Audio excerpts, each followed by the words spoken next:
Hello, my name is Tasha Foster. I am an RN and I am in the class titled Professional Nursing Leadership and Management. And I am going to be doing a comprehensive teaching plan over de-escalation techniques for calming elderly patients with dementia. So, the title of my outline will be De-escalation Techniques for Calming an Elderly Patient with Dementia. Our targeted audience will be caregivers, staff, which would include your nurses, your patient care techs, CNAs, and then the setting will be a long term care facility, and in the area where I work, CLC, which is Community Living Center B.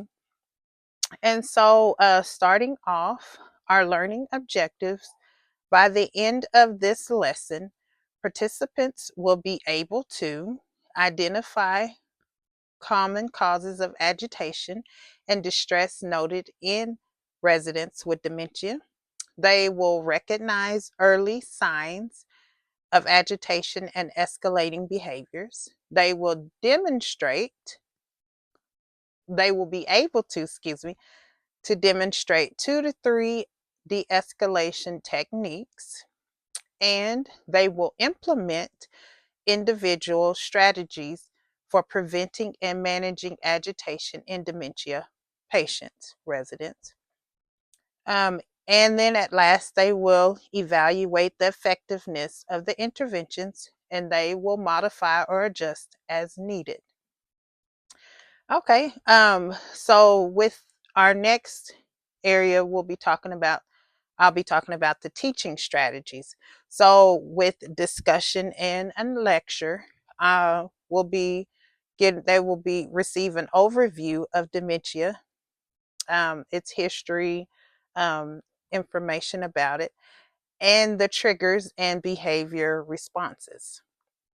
They will also be provided with different case studies or real life scenarios with patients with agitation, and we'll all discuss intervention techniques.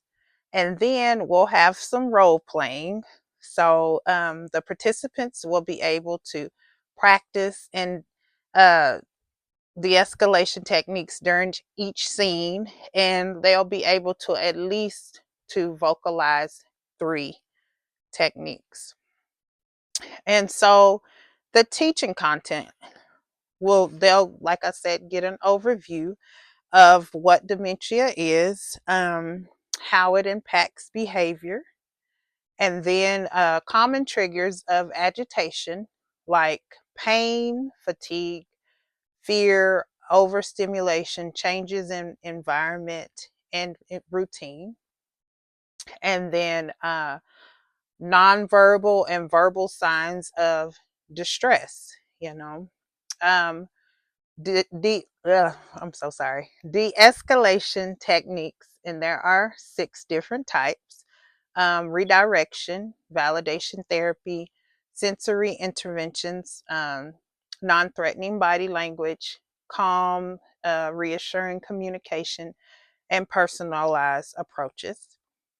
Um, and then they'll also be taught on preventing agitation before it escalates.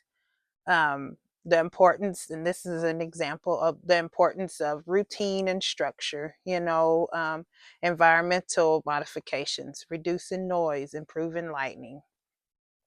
Um, and then what to do when agitation escalates. So, you want to ensure safety for the resident and the caregiver. So, using distraction versus confrontation, that's just an example. So, or knowing when to seek additional support, like calling for assistance, or, sometimes medication interventions if necessary.